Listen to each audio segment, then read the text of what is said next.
Yeah. What is like the strangest but most rewarding and fun part about this job?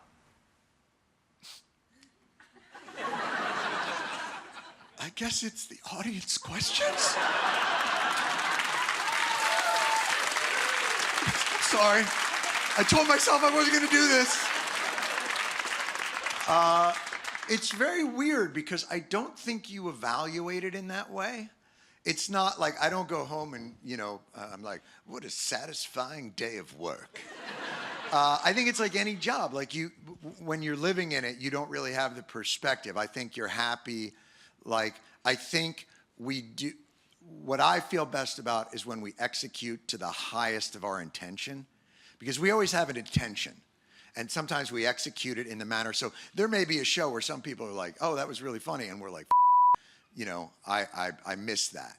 But it's like anything, like where you try and hold yourself to a really high standard.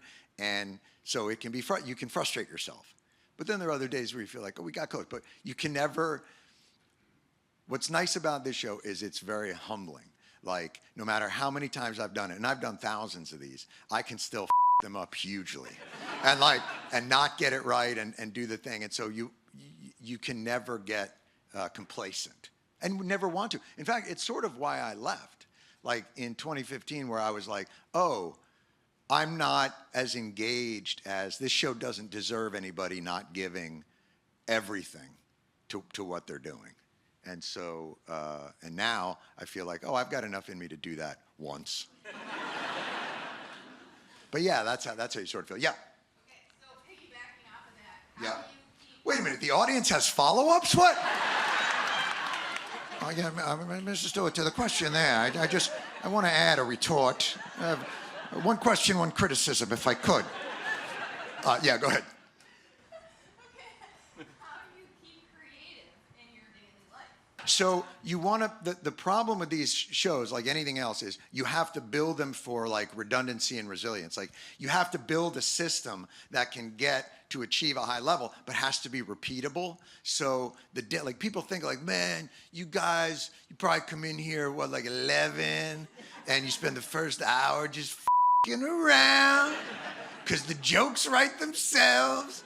But you're like, we run like a show. Like Jen Flans runs a ship. Like Jen Flans, our executive producer, who's been here, by the way, longer than I have been here.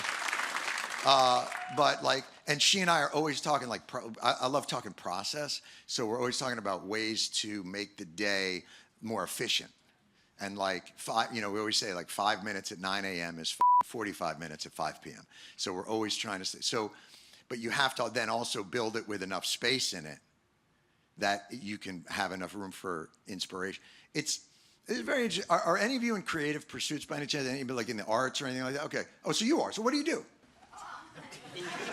Uh-oh. All right. Wait. Do you already know what she does? Should I even ask? Hold on. What does she do? So you are in a creative pursuit. And you don't raw dog nothing, like you fill your time.